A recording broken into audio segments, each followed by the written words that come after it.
It is a great satisfaction to greet you, and I hope you find yourself well. In today's video we will talk about the following. Is your narcissistic ex able to think about you or miss you? Today I am going to answer the question of whether your narcissistic ex is capable of thinking about you or missing you after a breakup. And the truth is, yes, she is capable of thinking about you or missing you after a breakup. However, it is important to remember that everything with narcissists is related to oneself.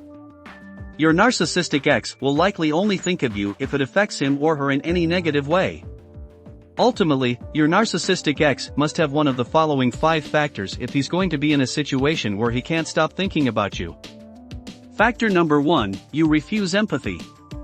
It goes without saying that narcissists struggle with empathy, so they may not miss their partner the way someone with a high degree of empathy might. You may miss the benefits you receive from the relationship more than the person themselves. Narcissists can be seen as fervent egoists, unable to empathize with your situation. However, it is not that they are completely lacking in empathy. Narcissists don't actually lack empathy, they just aren't willing to empathize. Factor number 2, the admiration supply is lacking. Narcissists seek relationships in which they receive a constant supply of admiration and attention. If a previous partner provided you with this, you may miss out on that aspect of the relationship.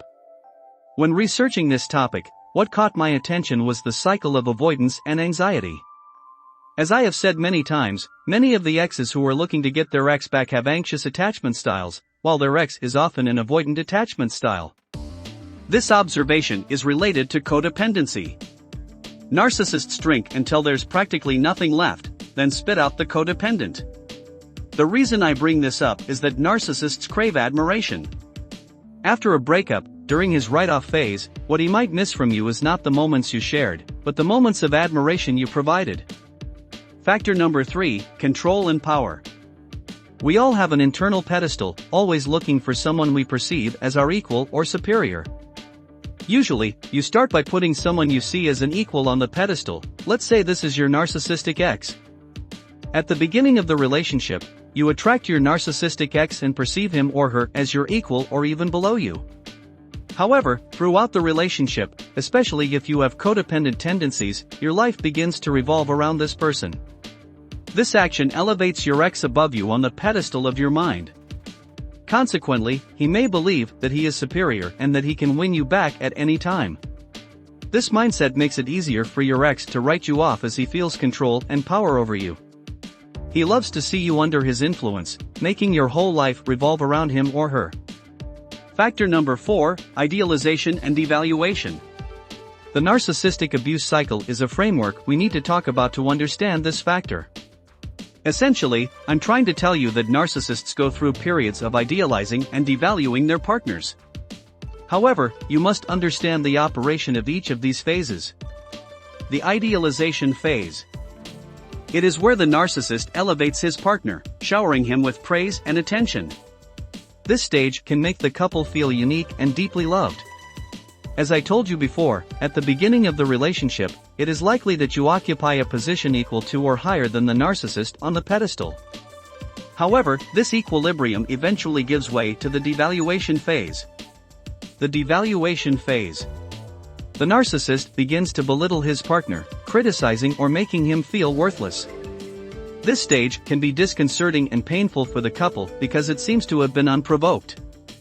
However, it invariably happens, which brings us to the discard stage.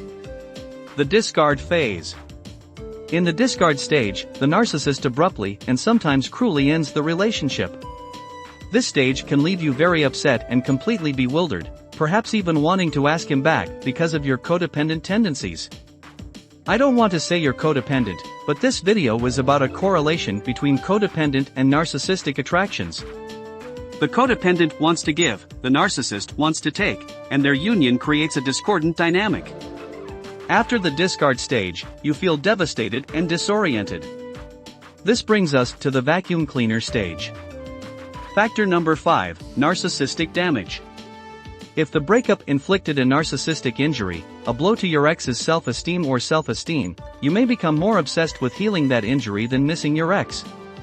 His renewed interest or longing for you may be less about you as a person and more about restoring his hurt self-esteem.